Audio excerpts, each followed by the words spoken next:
Good evening, and welcome to Body and Soul Awareness with Stephanie and Oxana. Here are your hosts. There, Oxana. Hello, everyone. Hello, Stephanie. How are you? Oh, man, I've had better days, but I've had worse. That's a good way to put it. Yeah. So it's funny. I was reading this article. I don't remember who posted it. Somebody posted it on Facebook, and it was about how people with parents, specifically women with parents, we all have parents, with children, we should definitely make sure that we let other women know about the pitfalls of having children, right? Like the fact that they turn into teenagers and they're hormonal and emotional and you want to smack them every 5 seconds because they think they know everything. But I thought it was a really interesting article because that's never something that people actually talk about. They always talk about, oh, I love my kid and they're so great and they're so smart and they're so talented and da-da-da. They never talk about, like, the bad parts of it because there are, like, bad parts of parenting, things that, like, aren't a lot of fun. I just thought that it would be good to kind of let everybody know that, there are some downsides to having children. While there are some great positives, they're cute and all, but sometimes you just want to punch them. Oh, yeah. And so I'm having one of those punch them days.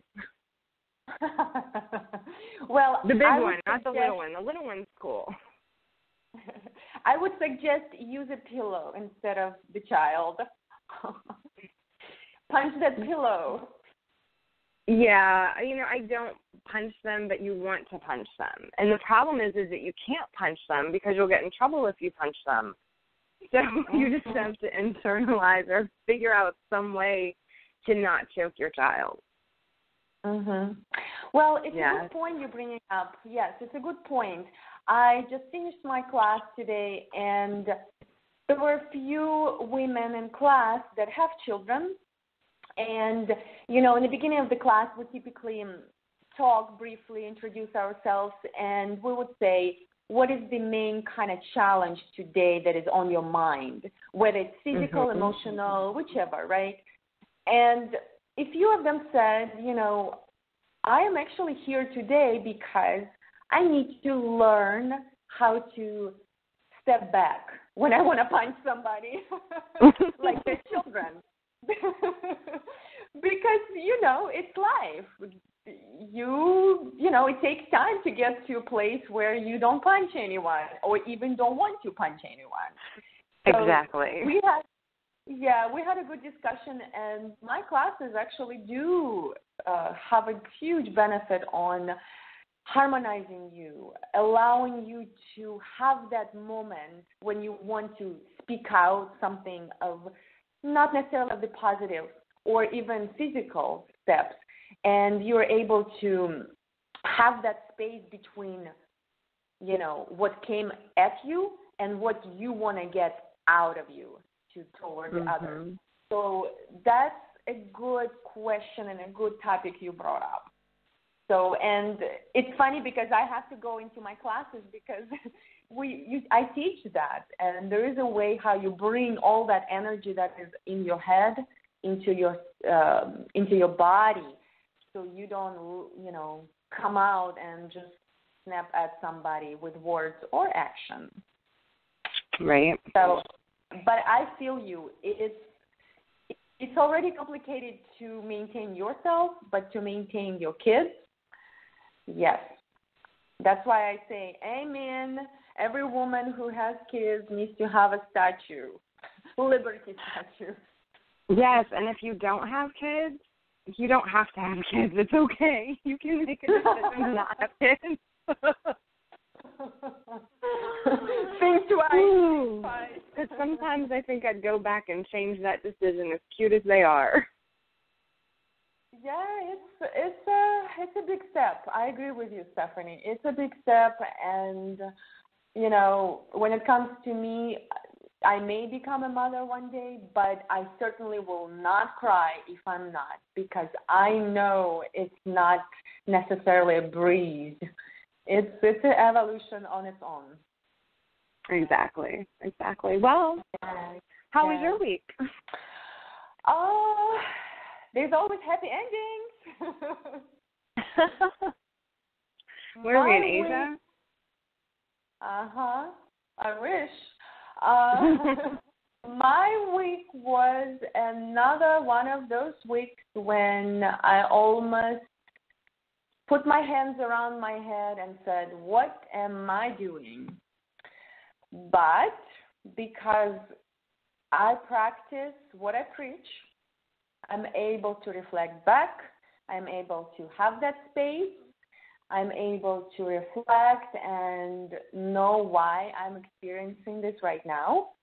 So because I have that observational point and reflection, I am able to be okay with those things that are around me. And I had an amazing actual connection with my business consultant for my business today and yesterday, and I ran my class today. So after those activities, I am again in my element, and I'm feeling great and positive and excited. So beautiful. My week was always crazy again, but with beautiful ending. Nice. Well, hopefully mine will end well when I take Kai for a walk to the beach.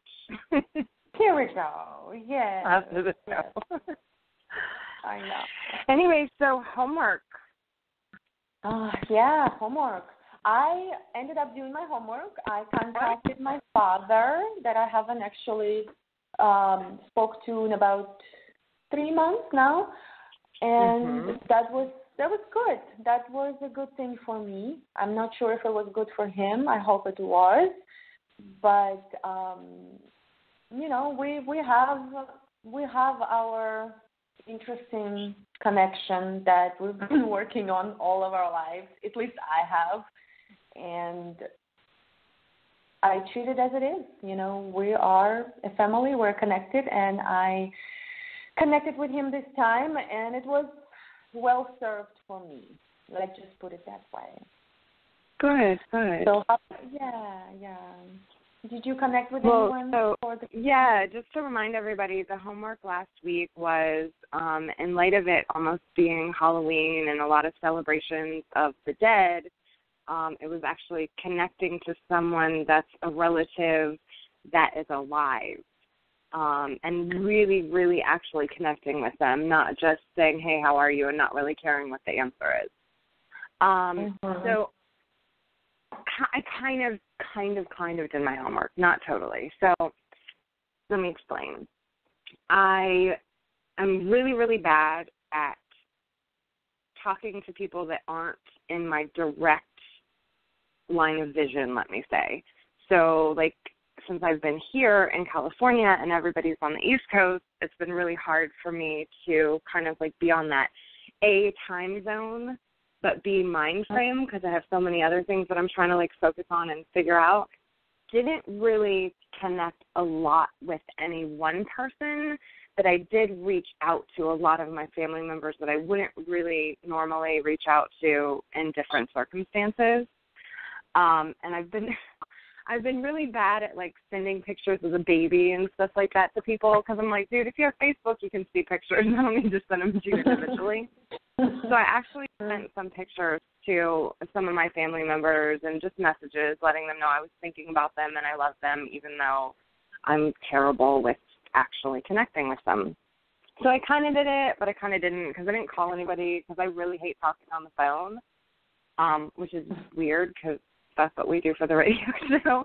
But I hate talking on the phone for long periods of time. It's not something I can do. You got me for 3 minutes. If you have me more than 3 minutes, then I love you a lot. Oh wow, that means I'm special. You are. Yeah. So again, I kind of did my homework, kind of didn't. I was bad girl. Well, it's a communication, It doesn't necessarily have to be just over the phone. I mean, it can be any type of communication. Right. So, well, this week we have an awesome, amazing special guest. I'm so excited to have her on.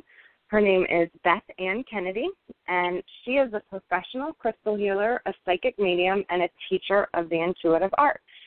She has been a psychic from a young age and has spent her life studying history, philosophy, spirituality, healing, and intuition, among other things. Beth Ann has trained extensively as a healer, specializing in crystal healing and intuition. She also researches, develops, and instructs others on crystal healing techniques. This research and study has led to co-authoring a manual on crystal healing techniques. Furthermore, she researches and develops original material in the intuitive arts and personal development realms. Her work focuses on personal growth, healing, development of intuitive skills, and expanded consciousness. Beth Ann shares her unique gifts by providing training to professional healers in intuition and crystal healing. She is a graduate of the Four Winds Academy Healer Certification Program and was a senior teacher at the Four Winds Academy for several years. She has been certified and has studied extensively in crystal surgery. She has also studied mediumship, shamanism, intuition, theta healing, and the Usi Reiki math, and is a Usui. Sorry, I know that because I did my third level in Usui Reiki. I don't know why I couldn't say that. In addition, she has a BA and MA in Asian art history. Beth Ann currently resides in Cincinnati, Ohio, where she sees private clients. In addition, she also works regularly in Nashville, Tennessee. So I'm really excited to have Beth Ann on today. And I wanted to first, before we get her on the air, have kind of a short discussion about what intuition is to you. So do you want to start with what it is to you, and then I'll give my opinion, and then we'll get the real answer from Beth. Sure, yeah, it's a great topic. I love it. So intuition, to me, is pretty much everything. I live through intuition by using my intuition. And as we go more into depth of it, it's when it comes from necessarily from the pineal gland, but it comes through your heart for me. You start sensing everything and you start moving through life for me as a whole being. It's not just your head thinking about things, but you integrate all the information you receive, and you observe everything, including yourself, and you know what the right step is by sensing and feeling what feels right. And it has to be, for me, I have to make sure I'm not picking up anybody else's senses or thoughts or feelings. It just has to be me. And that's why, to me, meditation is important, or at least quieting myself and being in silence for a couple of minutes is just getting more grounded into me and knowing what I'm doing next is the right thing for me, not necessarily for anyone else. So that is my intuition. I love that. That's a great definition. Well, my definition, I think it's kind of pretty similar. I look at it kind of like bridging a gap between your conscious mind and your subconscious mind. It's also, and everybody has heard this term before, it's that gut feeling. It's that first feeling that you have before you have time to let anything flood in, whether it be your emotions or your mind telling you yes, no, maybe, possibly, or any preconceived things that you've picked up kind of along the way because of other people's thoughts and feelings. It's who you are, and like I said, it's connecting that. It's bringing your subconscious to the conscious level, but it's so small of an amount of time that you have that. It's funny because every time I have a question or something that I need kind of direction on, I always go back to what was my first feeling. My first feeling before my ego or anything else had a chance to get in the way of the thought, right? So that's kind of my definition of intuition. It's your gut feeling, the first thought that you have before anything possibly destroys it. Yeah. So, but anyways, beautiful. Sorry. Beautiful. Yeah, so let me go ahead and thank you. So let me go ahead and get Beth Ann on the air. Nice. Hello, Beth Ann, are you there? Yes, I am. Hello. Thank you for having me on. Yay, we're so glad you're with us today. I have so many questions. I'm so excited to talk to you. Good. Welcome. Thank you. Welcome, Beth Ann. Thank you. Thank you. Yeah. Thank you very much. Thank you for having me. First, you're welcome. Thanks so much again for being on. But could you tell us, how did you kind of get where you're at? Was this a gift that you kind of always had, being a medium and being into the intuitive arts, or is it something that you picked up later on in life? How did that come about for you? Well, it's an interesting question, and it's a long question, so I'll try to give you the edited version. Okay. I always, even as a kid, I remember having a few psychic experiences as a kid. But, I went to Catholic school, so they kind of went away for a while, and I didn't have them. But I'll tell you, the one thing that I always was very interested in who we are and why we were here. And growing up in the traditional sort of traditional educational setting, like that, I would kind of hear their version of the story, and I would go, I don't know if I feel totally like that's correct for me.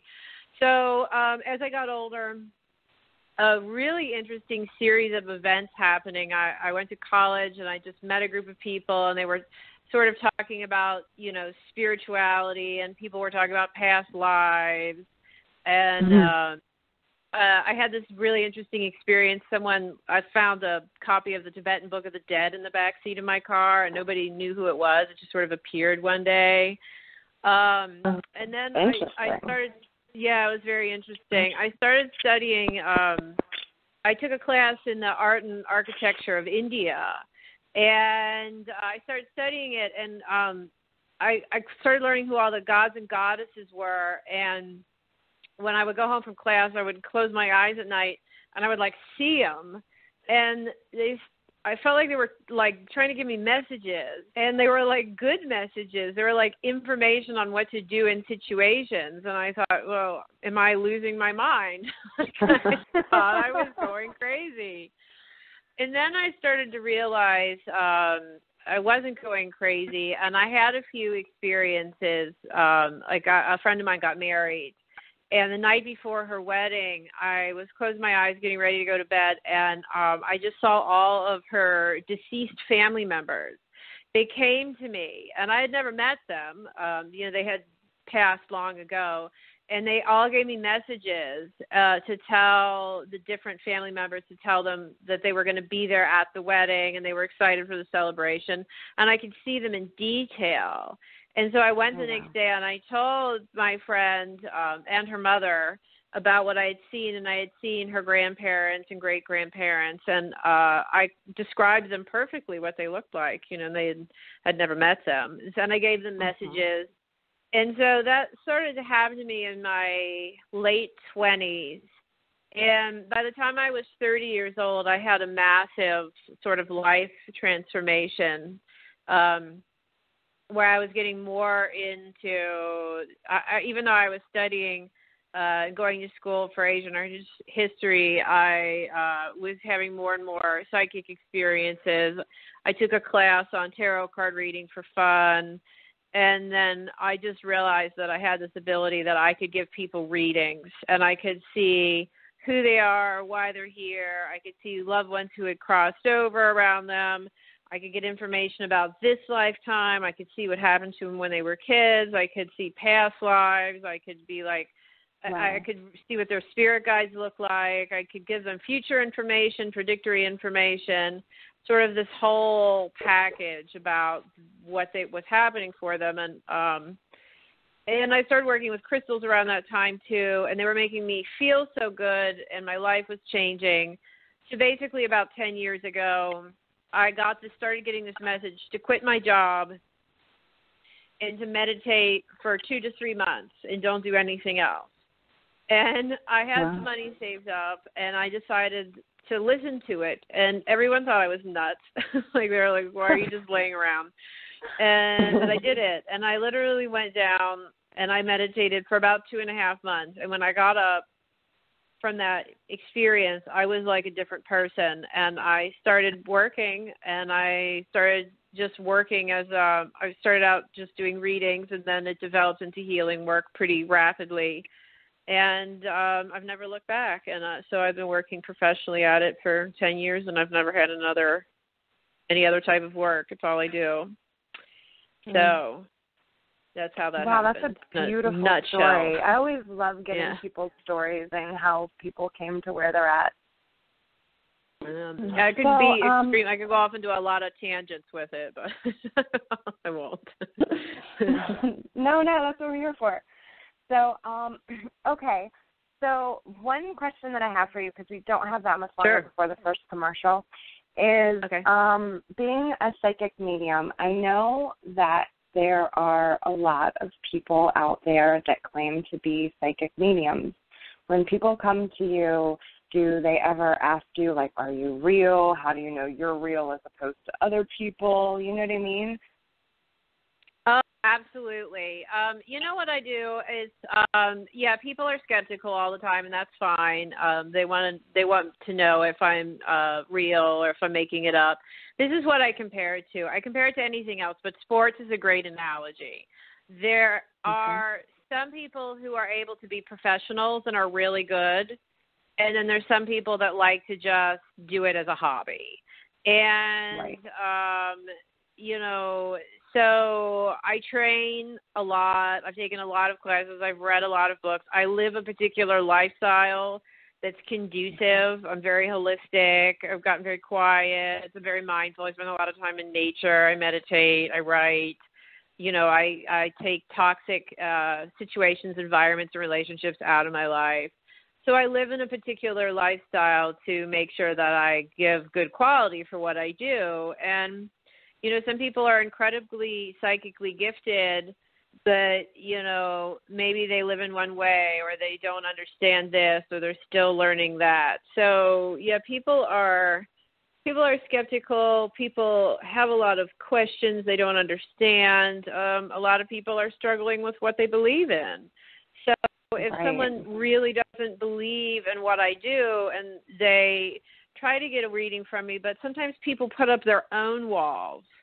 And, if people come to me for a reading and they put up a giant wall and they expect me to jump over it, a lot of times I'm not going to be able to, because we're trying to respect their boundary. So, I usually have to kind of talk to people about it, and that usually actually calms people down. It's like I'm sensing a lot of skepticism, and once they sort of key in that I'm keying in on their skepticism, they go, oh, well, that's profound.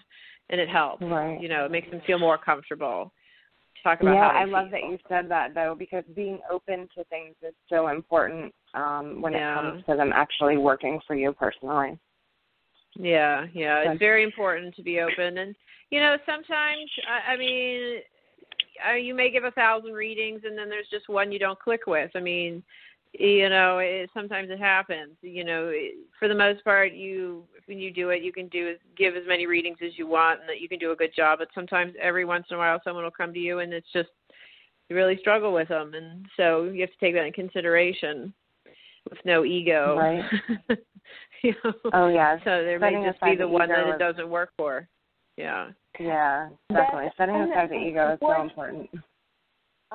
Beth Ann, can you elaborate a little bit more when you don't click with someone? What is the barrier? Is that their belief is the barrier, or something else that you cannot seem to? It's really hard to – every situation is different. So there's no, sort of generalization with a question like that. And it happens so rarely that it's hard to explain. You know, I think some people just don't but... believe. I mean, some people don't believe that there's anything there, and they put up really big walls, or they want to know an extremely obscure piece of information. Like, for example, I'm not necessarily great at finding lost objects. That's not what I do. I'm more of a holistic wellness, who you are, why you're here. Let's make your life better. It's almost sort of like there's a coaching element to what I do in some odd way. And if people come to me and they want to know where their piece of jewelry is missing, I'm not going to get that because that's not the type of work I do.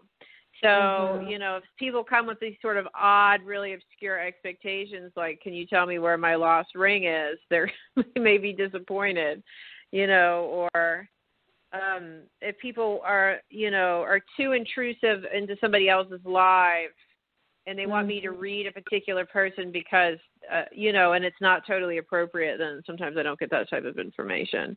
But if people are open and they genuinely want to know more about who they are and why they're here and what their function is, there's not much of a struggle with that at all. And people have different psychology. I mean, people are in different places with their psychology. So one person is totally open and receptive and is really wanting and appreciates the information you're giving them, and somebody else just likes to fight with you because that's the nature of who they are. They're a fighter. So it's different with everyone. It's like dancing or something like that. Every partner's different. Oh, absolutely. I can understand that. Yeah. So it just depends. Yeah. All right, good. Well, Stephanie and I, we've both had readings in the past, so we kind of understand where you're coming from with that. But I just wanted to kind of clarify what was in your case. Why are you not able to connect with certain people? Okay. Good. Well, we're actually up for our first commercial break, so I'm going to go ahead and get us to commercials, and we will be back shortly. Okay. Vaccines are required for students, employees, immigrants, military members, and international travel. Do you know how to legally avoid them? This is vaccine rights attorney and Freedomizer radio host Alan Phillips. My vaccine exemption ebook can help you avoid the mistakes that have cost others their exemption rights. Get the authoritative guide to vaccine legal exemptions, an ebook available at freedomizerradio.com and vaccinerights.com. Let freedom ring throughout the land. How would you like to make your work more enjoyable, be more creative and relaxed, all while sitting at your desk? That's exactly what my Serenity Rug has done for me. This revolutionary footrest, I can't even call it a footrest because this thing encourages movement of your feet, which results in more blood flow. While traditional footrests advocate the motionless placement of your feet, I found that I'm unconsciously digging my feet into the long, soft grass strands of the Serenity Rug. It delivers an incredibly relaxing sensation that closely resembles the feeling of an exotic foot massage. If you have ever had a foot massage that made you want to stay there for hours, you know what I'm talking about. If you have not heard about the Serenity Rug, check them out at serenityrug.com and join the exclusive Serenity Rug community and enjoy a feeling of comfort and relaxation that most will never experience. They've sold out before, so I suggest you do your feet a favor and grab one of these. Again, that's serenityrug.com. Hello, everyone. We are back on the air live with our special guest, Beth Ann Kennedy. You there, Beth? Yes, I am. I'm here. Wonderful. Well, Oksana had a question that she had to ask you, so I'm going to let her go ahead and do that now. Okay. Yeah. I wanted to kind of explore a little bit more the concept of free will versus God's will, fate, I guess. Some people call it, one way or the other. So what can you say about that? Because especially how when you are reading the readings to people, what can you explain what is free will and what is the state? And how do you pick up those options, those information that is in the future, does it come as one option or many options? I just want to know a little bit more about how you operate and what this, that's a good question, because it's something that there's a lot of misconception about the idea of future, and as being in the field that I work in, there's a lot of weird ideas about predicting people's future. And although future plays a role in some of the information I give, it's actually understanding the totality of the soul that helps dictate where things are going to go. So it's kind of in the way that sometimes when I'm giving a reading, I work on a team with my spirit guides, and they'll start talking, and I essentially repeat what they say. I repeat what they say. Sometimes I'm given examples I see in my mind I have to translate.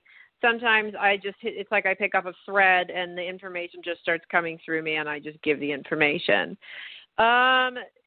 Sometimes with certain events that are coming up, I get very exact information, and I'll say this, and this is happening. And you can feel this sort of event that's coming up, or a situation that might come up for someone.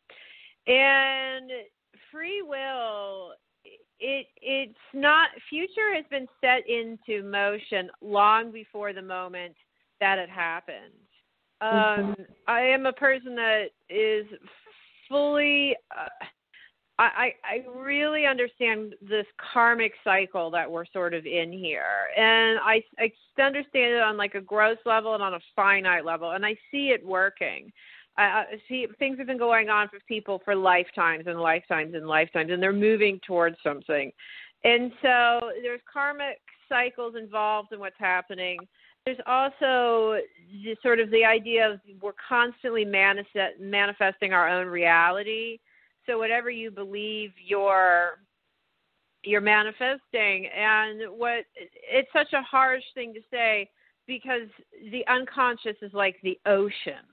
There's so much going on in it. Most people will never have any idea of all the things floating in their unconscious unless they go on some sort of deep internalized life, path. So future events are constantly being dictated by what's happening inside of our consciousness, knowingly or unknowingly. It's the old adage, be careful of what you think because you're manifesting it. Do you know what I mean? And a lot of people aren't in touch with how they feel in their heart. They don't really know what's happening in their unconscious. They could have gotten jaded at 3 years old and they're scared to love anyone and they're desperate for a partner, but they have huge walls up and they don't even know they have walls. So in something like that where, for example, someone's looking for a relationship and they can't get one, they don't understand how almost walled up they are. And sometimes, I do feel that we chart what we're supposed to do in this lifetime. We plan out the things that are supposed to happen to us, and they all are a series of options of the directions that they can go. So there is free will, but the free will is tied into a sort of path, because ultimately I feel like we're here to learn. Every single thing that happens to us is a learning opportunity, whether it be good or bad. And with working with your consciousness, eventually you can shift yourself off of learning things the hard way into learning things in a more enlightened way, in a softer way. So sometimes people, events are destined to happen. Like death is a really good example. People want to know, well, how long this person is sick, how long do they have? And sometimes it's a very definitive answer, like 6 months, or sometimes it'll be like there's an opportunity to go for them in 2 years, 5 years, and 10 years. It depends what they choose at that moment. So there's still choice in, things like death, which is we all will face at some point. It's very interesting. You know what? It's interesting you said that about the time frame for death because my mom had ovarian cancer, and she went to the doctor, and they said, all right, if we give you chemotherapy, you're going to have 18 months to live. If you don't do the chemotherapy, we might have 3 months. Who knows? And damned if she didn't do the chemotherapy, and she died in 18 months to the week of that happening. Yeah. So I really think she had it in her head because the doctor. Well, yeah, but I think it's because the doctor said, "Hey, you're going to have these 18 months." So she wrapped up everything that she had to in 18 months, and she went. Yeah, no, you don't know. I mean, it could have been like she could have felt that was the ultimate truth, or she knew that when he said it, she agreed with him, and she felt it in every fiber of her being, or she was very influenced by that. You don't know. You'd never know with people. People are constantly making decisions on so many subterranean levels of their being. They don't, be gentle with yourself. You don't know how, much you're being influenced. You're influencing yourself and what can happen in your future by harsh things towards yourself. So definitely. Beth Ann, that takes me to the next question that just arose is, so what can you say to us and to the audience about intuition? Can someone actually be their own psychic, and instead of listening, and I highly value psychic work because I've had to and I've done sessions, but for example, in the situation of Stephanie's mom, instead of listening to others, what they have to say about your life, and, in this case, there were professionals at it, connect with your own self and decide what is right for me and my body. Am I ready? Is that enough time? But what can they do to tune into themselves instead of always searching for answers? Actually, that is also a very good question. The ultimate goal in my work and the way that I work, particularly integrating both the intuition and the healing work and the training of the intuition, is ideally you want to be able to get to a point where everybody is listening to themselves and you are in tune with your own work. And that you're not necessarily going to outside people for information. That is the real gateway to freedom. And that's what I like to teach people, is how to learn to trust their gut. When I do healing work with people, I train people over a period of time to learn how to talk to themselves and in the way to be their own psychic. And so the more in tune you get, the more you go inward and the more you learn to develop and listen to yourself, the less you need to go outside for guidance. Now, I mean, it's good to have professional opinions in certain situations, albeit medical, financial, coaching, spiritual. Sometimes it's nice to, have outside resources. But ultimately, all that information has to be checked against your own gut. And I think it's really important to teach people, like, intuition is just as much a part of you as your emotions or your mental plane or your physical plane. It's combined. It's just as much a part of you, and learning to be in touch with all of those things is very important. So it's very important to learn to be your own psychic. It's the ultimate goal. It really, truly is. And some people will be able to conquer that in this lifetime, and some people it may take them several lifetimes to learn how to do that. It's not easy. Like, intuition's very finite. It's like any other tool, or any other skill. You start out with a broad set of skills, and you have to train them and get more pinpoint what you can do and hone in on it better. Yeah, you hone in on it. So absolutely, it is very important to learn to listen to your own stuff. It's a very bad idea to just be wandering around from psychic to psychic to psychic looking for information. Right. It's upsetting as a professional to see people do that, and I don't like it. Why do you think it's so hard for people to tap into their own intuition? It's programming and belief systems. You know, it's maybe what they came here to learn how to do. You know, they may have to spend their whole lifetime learning to trust themselves.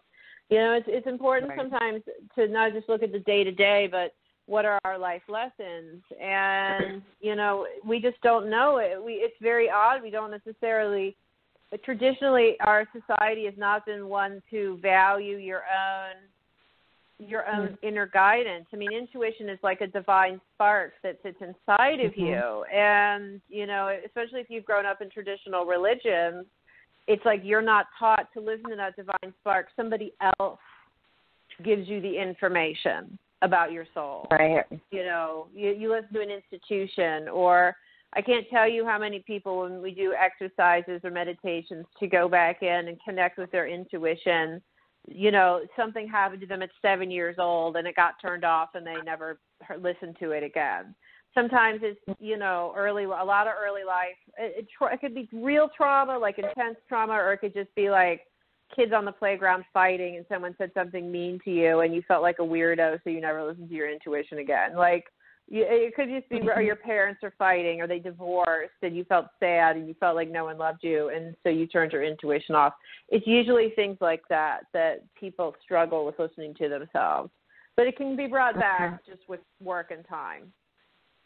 Yeah, that was my next question. So what are some of the things that you recommend to help people start getting back in touch with their intuition? It's interesting. I'm sort of doing a series of video clips. They're up on my YouTube page, the Pink Heart Healing, and they're on my Facebook page as well, of tips for getting in touch with your intuition. And it's kind of sometimes just real basic stuff to start out with. Like, it's important to make a practice, and it's important to figure out how to get yourself clear. Like, you're not going to always get intuition if you've got a brain full of stuff and you just had a hard day. Like, sometimes you need to create a space to learn to get more in touch with yourself and your intuition. You know, and it could be anything. Maybe it's you need meditation, or you dance to feel more clear, or you have to take a bath, or you have to sit outside. I think sitting in nature is one of the best ways to get you clear. I agree. But yeah, it you know, you have to practice too. I mean, it's sort of like you know, getting in touch with your intuition. There's all kinds of books you can read. There's online classes you can take. There's all sorts of things that you can do, but sometimes it's just the most basic stuff, like carve out time in your life. You know, if you go to the gym or, you know, whatever you do, like, you have to fit it in, and you have to be quiet, and then you have to practice, and then you have to educate yourself about it. And some people like to learn on their own, and some people need someone to teach it to them. So you just kind of have to engage it almost in the way you would if you wanted to learn anything else. You know, if you wanted to learn to cook, you know, you have to have the equipment, or you have to know how to be in the kitchen, or, you know, it's just things like it. You kind of compare it to anything else you want to learn, you know, and there's an element of mundaneness to it, and then there's an element of excitement to it as well. You know, I think people's experiences with their intuition sometimes happen randomly, and they don't know how to harness that. And the truth is, to really harness it, you have to carve out time and space to do it. Nice. Would it be also kind of like moving your energy from your head into your heart and start kind of sensing your surroundings? You know, when I'm teaching people how to do intuition, the actual place that we always go for the first time to find out where their intuition is, feel through their body. I mean, you can go into a quiet space and ask your body. You have to get very clear, very quiet space. Ask your body where your intuition comes through the strongest in your physical body. You can do that. And it's not like, it doesn't sit in a location. It's not like in the third eye or in the heart. It's actually, intuition is in every part of the body. And it's just, so for some people, because I take them in and they talk to themselves, and their body just starts giving them answers, and it usually shocks people because they didn't know they had that much information inside of them. Like, some people, the chakra, the third eye, you know, is really strong. There's a lot of intuition. but they are in their head all the time, so they don't know what's intuition and what's just mental chatter. Some people get it through the gut. I mean, I heard you talking in the beginning. Some people it comes through the heart. Some people it's in their hands. Some people it's in their eyes. It's kind of like you have to sort of take time to sort of figure out your body, and you have to pay attention to how you communicate. Like, do you feel like you get visions? Do you hear things? Like, a lot of people just know stuff. Like, you know the truth. It's like in every cell in your body. Or a lot of people are empathic. They feel everything. And they don't know how to translate that. Empathic people, even though there's more empathic people than anything else, they have sometimes the hardest time in the beginning learning how to translate because they don't know how to do an inventory of how they feel and recognize that how they feel is actually just psychic information coming at them.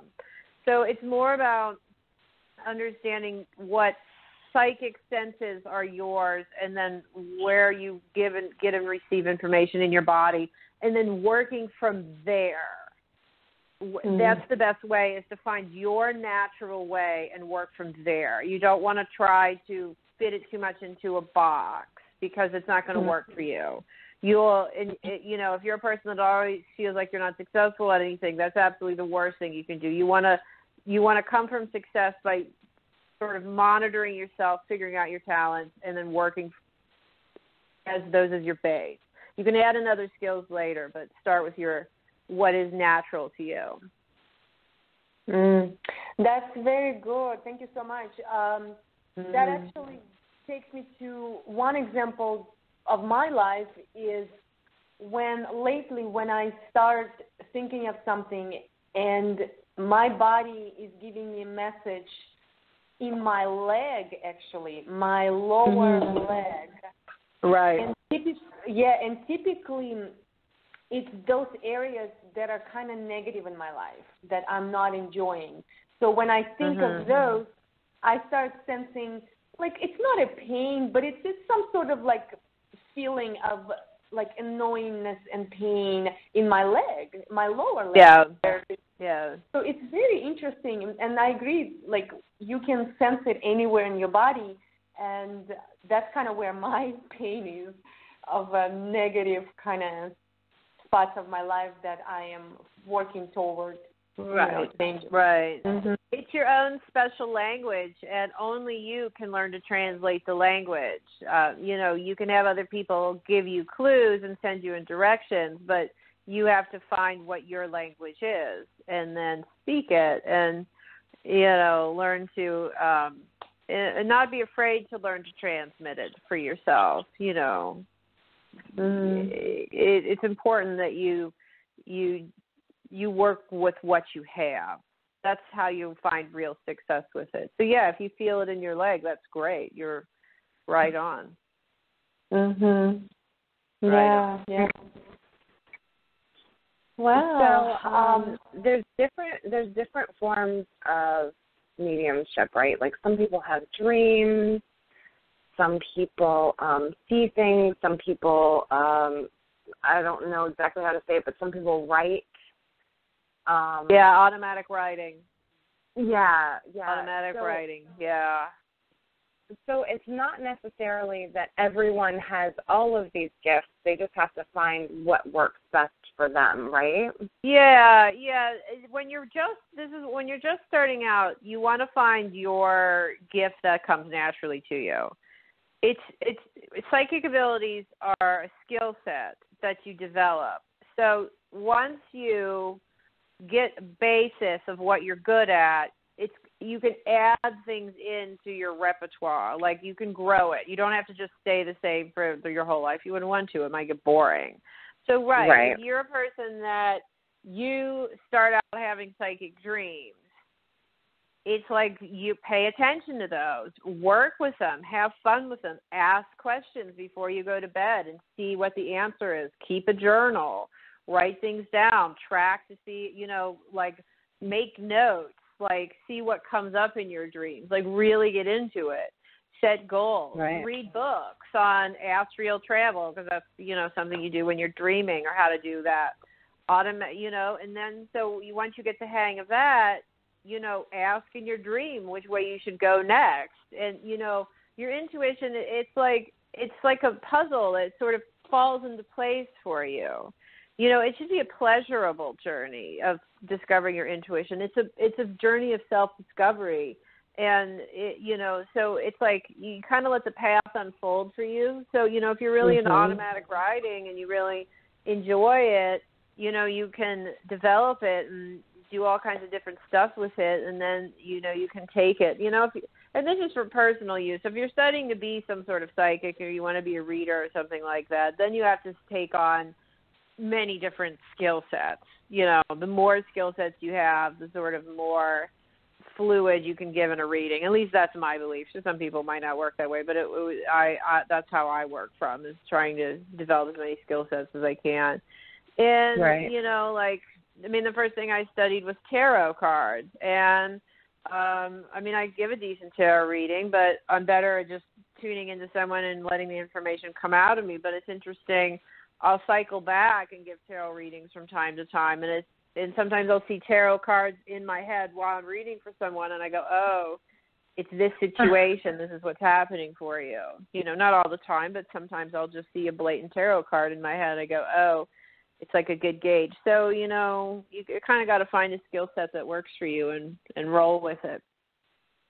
And there are lots of different – yeah, go ahead. I'm listening. Oh, no, go ahead. It's fine. Oh, no. I was just going to say, I was just finishing that thought and said, you just have to find what works for you. Okay.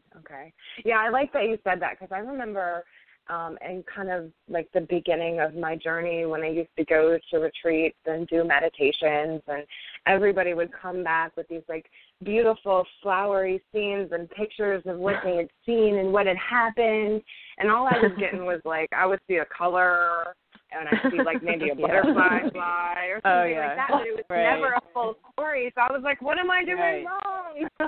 Right. Yeah, then it creates these feelings that you're broken. That's not, you don't want that. Exactly. Yeah, it took me a little while to get over that, so I'm glad you said that. Yeah, no, it's hard. As a person that teaches intuition, I've had to teach intuition with a group. Sometimes it takes a while for a person to figure out what their style is. Eventually they'll get there, but sometimes you really have to go with it. And sometimes people are working against a lot of self-doubt. Mm-hmm. They don't even realize how much they doubt themselves. Self-doubt and self-criticism, I really feel, are like, if you wanted to have evil in the world, a personal evil, those are it. There's so much self-doubt and self-criticism people are working up against. They don't even know. They don't even hear themselves what they're saying. Yeah. Well, unfortunately, I think it's like you were talking about before. I think it's societal. It's something that's like bred into us or beat into us is do what you're told. Don't follow your intuition. Don't do what feels good. Just follow protocol. Yeah. That's all you do, and that's your job. Yeah. So.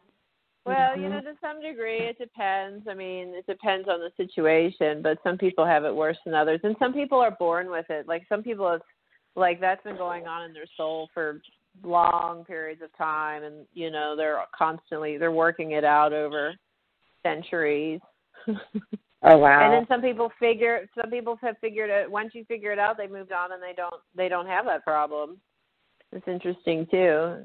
What's true for one person will not necessarily be true for another. Right, because everybody really creates their own truth ultimately. Yeah, it's a big truth. The soul is a big thing. Yes, that's good. That's correct. Well. I think we're getting ready for the next commercial, right? Yes, we are up for our next commercial. Beth Ann, hold on with us for a few minutes, and we'll be right back.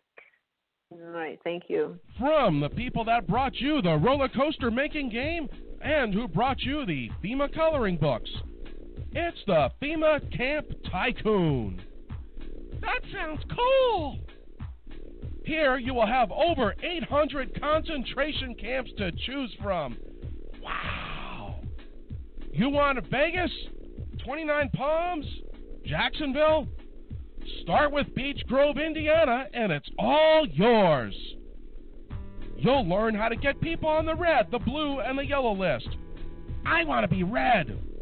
I want to be blue. Buy more trains.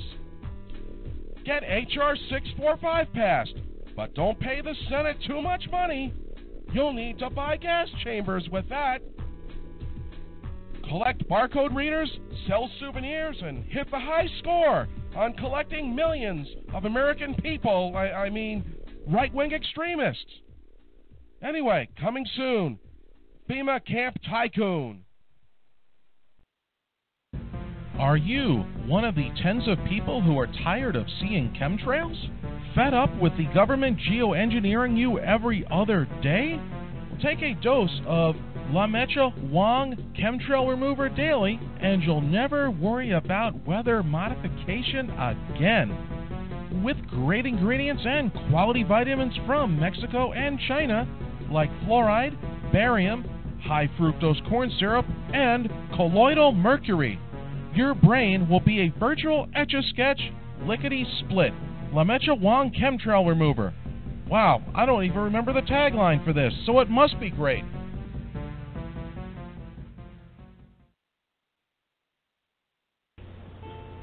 The following message is sponsored by Truth. Are you or someone you know suffering from sheepilism? Sheepilism is a debilitating disorder which affects a person's entire worldview and is characterized by ignorance, denial, abandonment of basic morals and values. An unwillingness to think critically about things read or heard by mainstream media is a strong sign that you have been affected. Fortunately, sheepilism is treatable in many cases. Treatment may include, but is not limited to, training to help the patient understand that truth is being intentionally withheld, help in understanding that assumptions and speculations do not qualify as evidence for truth. Living with sheepilism is frustrating.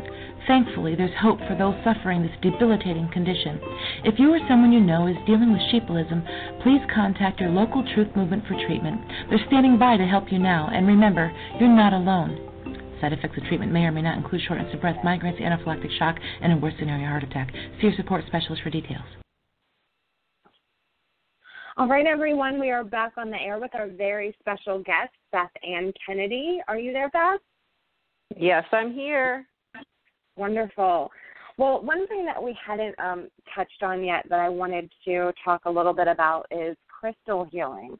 In your bio, it talks about doing crystal surgeries, and I was wondering a little bit more about that. Can you tell us what that is? Yeah, I work in a method of crystal healing where we sort of have developed techniques that work on very specific areas of the body or parts of the body, or they have very specific effects. There's techniques that work in the physical, for example, anti-inflammatory, or working on the endocrine system, or working on the lymphatic system or the digestive system. There's crystal healing techniques that have been developed for emotional healing, clearing out the mental, working on the spiritual level, anxiety, things that work with anxiety in the nervous system, things that clear out the brain, ways to heal the heart, ways to work with the gut, things like that. Crystals work on every single level of human consciousness that exists, from the physical to the absolute most non-physical. They're unbelievable what they can do. It's like we're just beginning to understand the way that crystals work on the soul. So in the work on the person, it's absolutely unbelievable. So yeah, there's there's methods of crystal healing where you can actually sort of do surgical procedures sort of on the energy field and the different parts of the energy field. The human energy field is a very complex, layered part, and everything that's happening in the physical, so to speak, is happening in the energy field plus way more. So crystals work on that level. Yeah, I'd always heard that nothing happens to you physically unless it was allowed spiritually first. Yeah, you can usually find you can usually trace almost every illness back to something. Whether people are able to understand it fully is a different question. Sometimes it takes time for people to really understand their physical illness. I mean, some people, they get it right away. But yeah, you can usually trace illness back to something that's going on with somebody. It's fascinating. Okay. I very rarely ever find that it's empty. Yes. So why is crystal the tool that is used? What is it in crystal that allows for healing? I believe it's the atomic structure of the crystal. It's the arrangement of the atoms. I mean, you know, we're talking about something that is not proven by sort of physical science at this point, which is hard for a lot of people to wrap their head around. You know, people want proof. They want definitive proof, which is, you know, we work off of empirical evidence. You know, that's sort of the best you can get with that, with crystal healing at this time. And empirical evidence is very strong, you know, the same way it's strong in psychology or something like that.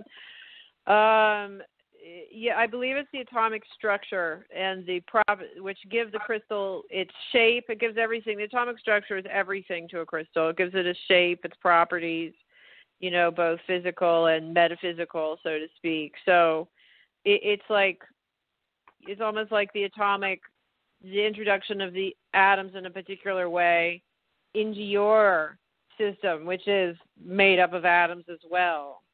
It's like, you know, and then things may be happening on the level of the smallest particles, the, you know, proton, neutrons, and electrons. Who knows? You know what I mean? It's hard to say, but it modifies things. And they give off ions, and they give off waves, and they give off frequencies, and, you know, crystals are, you know, they're living beings in a way. Right. Yeah, they definitely have an energy to them, that's for sure. I remember, Oxana, I don't know if you remember, but there was this house that we went to in Mount Shasta a few years back, and the lady was called the Crystal Lady. I don't remember her name, but if you walked up to her house, you know why she was called the Crystal Lady. There were crystals all over her yard. Everywhere. All over her house. It was too much. It was like a constant vibration all throughout my body because there were so many crystals all over the place. I don't even know how the lady slept. But could you give us maybe, like, are there any crystals that are kind of good for anybody or, like, everybody to have around them? That's a good question. The most common thing that I'm asked for, one of the most common thing is protection, you know, especially if you're a person that feels other people's energy and can get drained by people or have to be in situations where there's toxicity like work or family. I think you can't beat it with crystals. Like, if you have to protect yourself from somebody, crystals is the way to go. Black tourmaline is a very popular one. It's very grounding. A lot of people aren't grounded. You know, they're sort of in their head or they're out of their body. Black tourmaline is very protective. Labradorite is very protective. Two of my personal favorites are peridot works as a shield in the most extreme situations. I really like that one. I love double terminated quartz. It's a quartz that's formed naturally with a point on both ends, with a termination on both ends.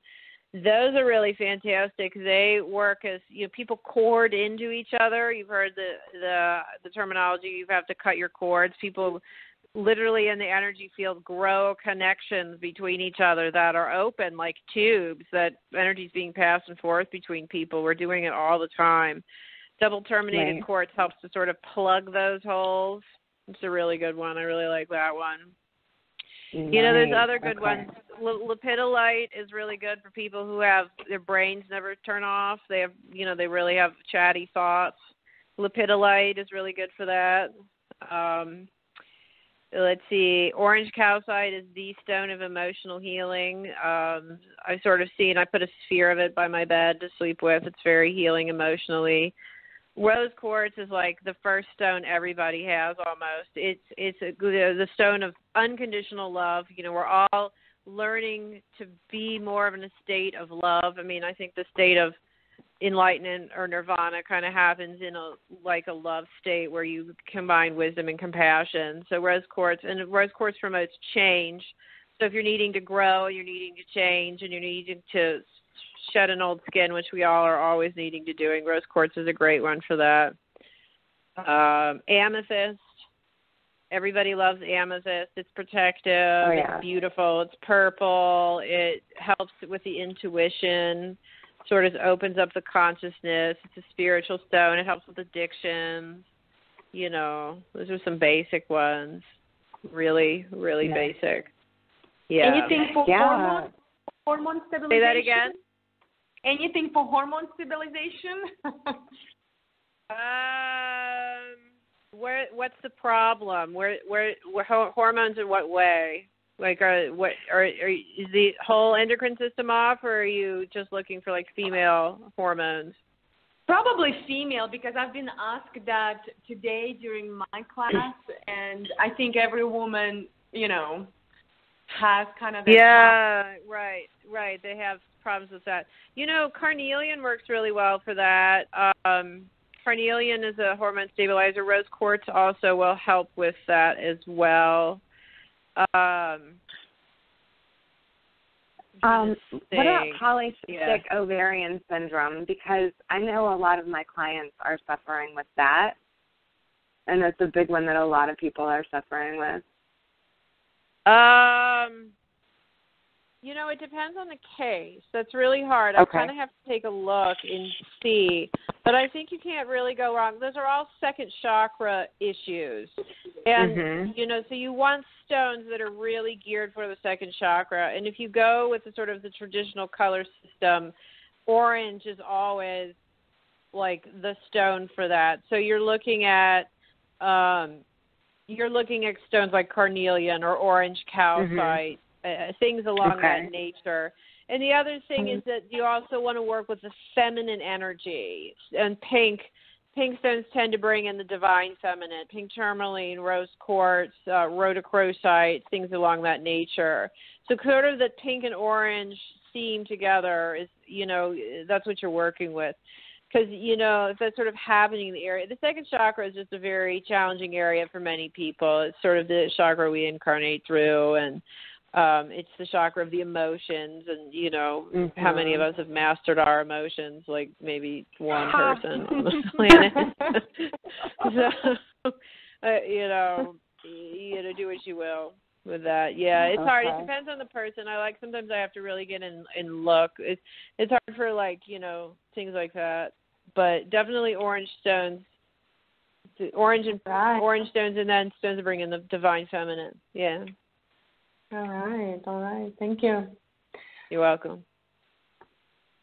So can we hear more about what, you know, classes you have, so people can know to reach out to you, and also how they can find you? Right. I'm in the process of developing a series of webinars and things. I don't have those up yet. But I definitely have a presence. I'm on Facebook. You can find me at Pink Heart Healing. That's my business name. I'm on Instagram as well. I have a YouTube channel. And I'm on Snapchat too, but, you know. So I have that going, and we're sort of building. I'm doing a video series that's happening right now. It's up on my YouTube channel. It's also on my Facebook page, and those are free videos. They're just real short, sort of instructional videos that are happening. And I have a series of webinars coming out next year. We haven't produced them yet.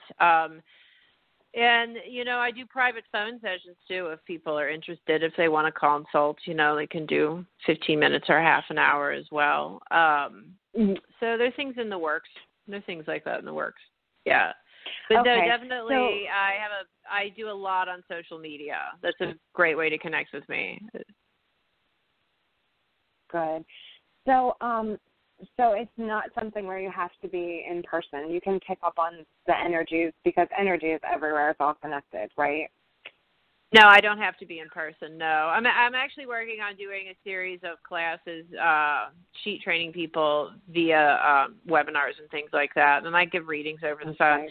I have clients, you know, I've never met in person that have been with me for a long time because,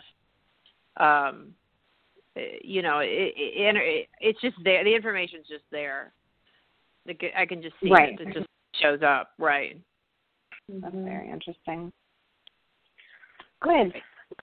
Well, Beth Ann, generally we leave our listeners with homework. So we were wondering if you could possibly give us maybe 2 to 3 different things that they could do to help open up their intuition.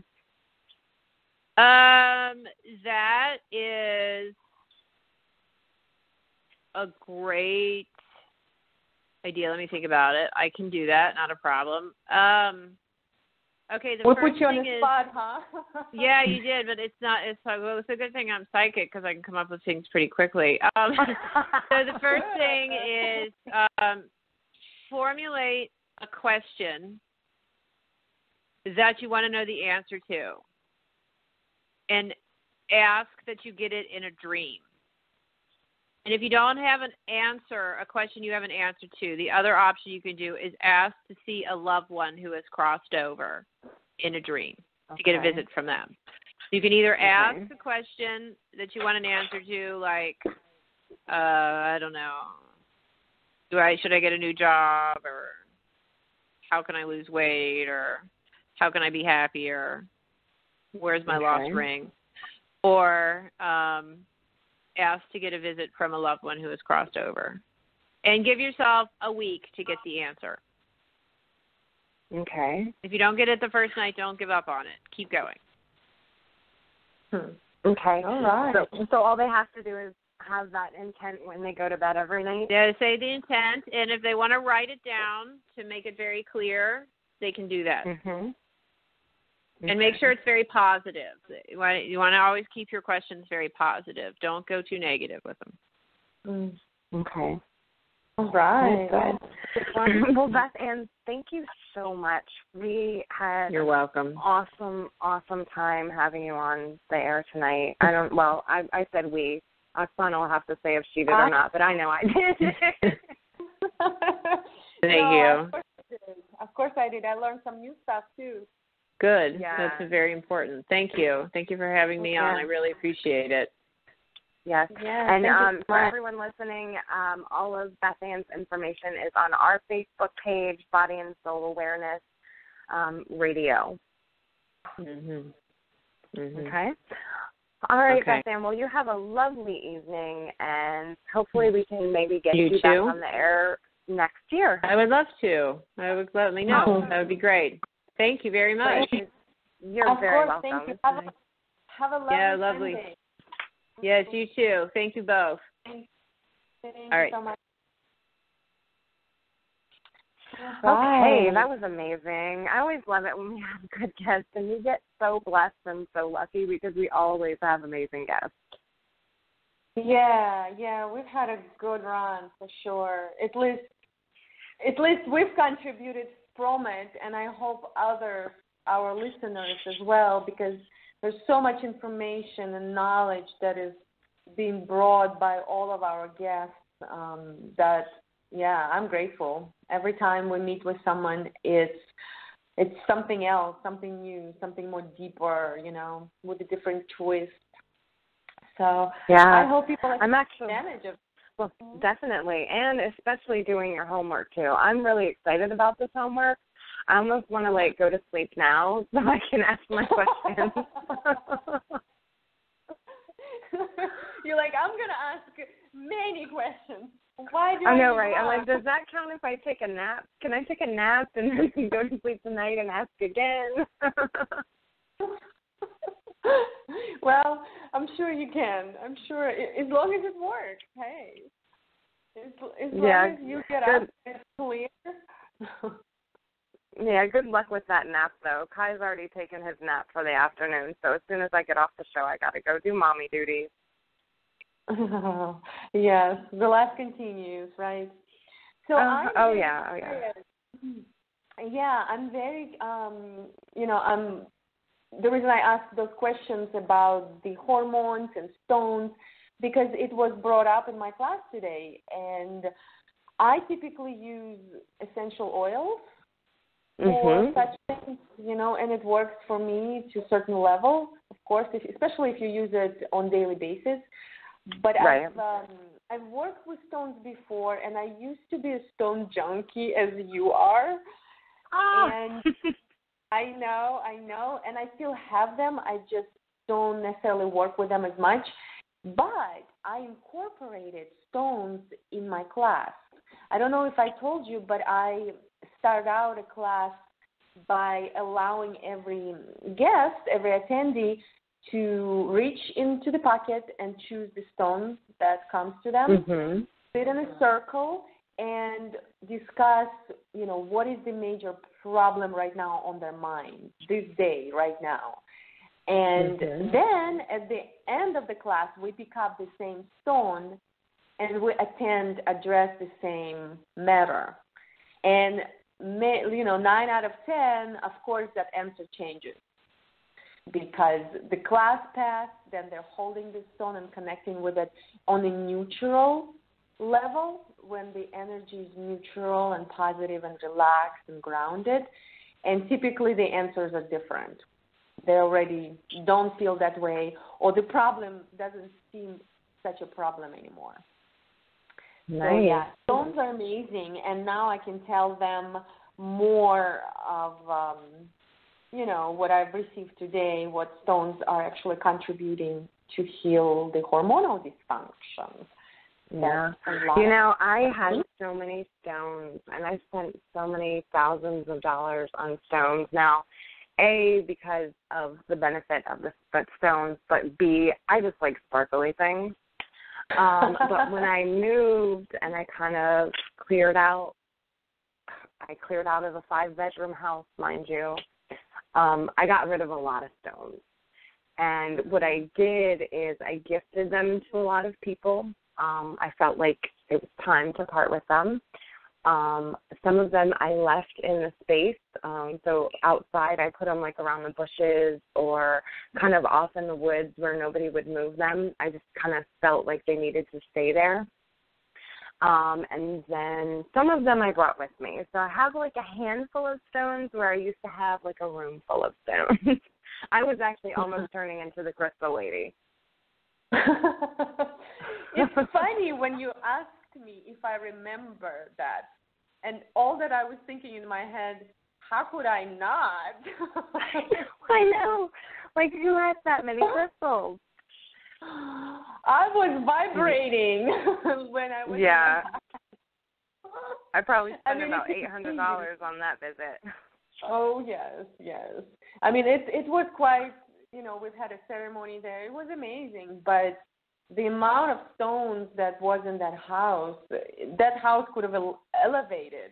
And oh, yeah, and it wasn't even small ones that you hold in your hand. These were big, huge crystals, like rocks that were like 20, 30, 100 pounds. Yeah. Oh, yeah. I mean, I'm also, I love all that stuff because wisdom is in nature. Wisdom is in stones. I mean, everything that we have on this earth has been here for so many million years. And as you connect with that, that's actually another tool people can use.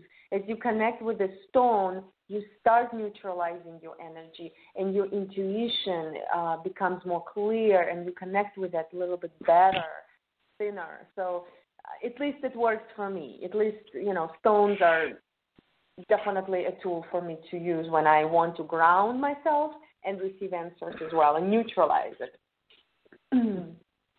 Definitely. So, definitely. And well, it reminded me I am going to use my crystal in certain situations that I'm dealing with right now. Black tourmaline. Yes. Bless the people, bless the space. Eat. Wonderful. Well, here we are at the end of another show. I know, and we've got the homework. And so let's give everybody our information. My information to contact me is Stephanie@EdensBalance.com, or you can check out my website at www.edensbalance.com. And again, you can check out most of the information that we discussed on tonight's radio show on our Facebook page. That's facebook.com/Body and Soul Awareness Radio.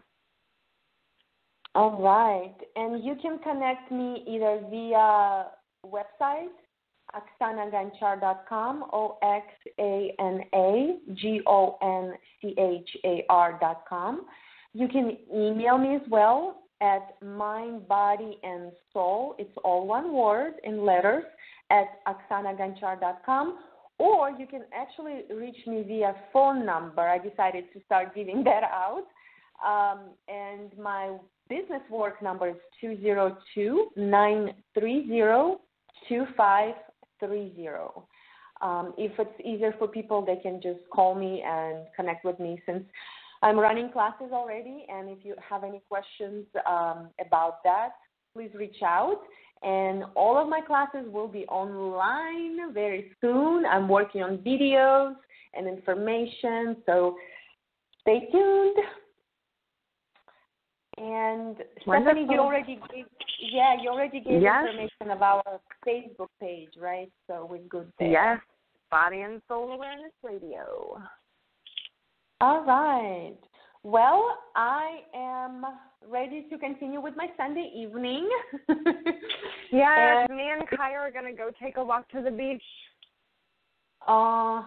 That's right. You are on Pacific time now. Yeah, it's only 4:30 here. Oh, love it. Yeah, for me it's the evening, it's the night. It's getting ready for the next day soon. All right. Well, I do hope everyone has an awesome week ahead. Make sure you do your homework. And we will be back with you next Sunday, 3 p.m. Pacific time, 6 p.m. Eastern Standard Time. All right, everyone. Have a good night. Fabulous Sunday. Great week ahead. And Stephanie, I will talk to you soon. All right.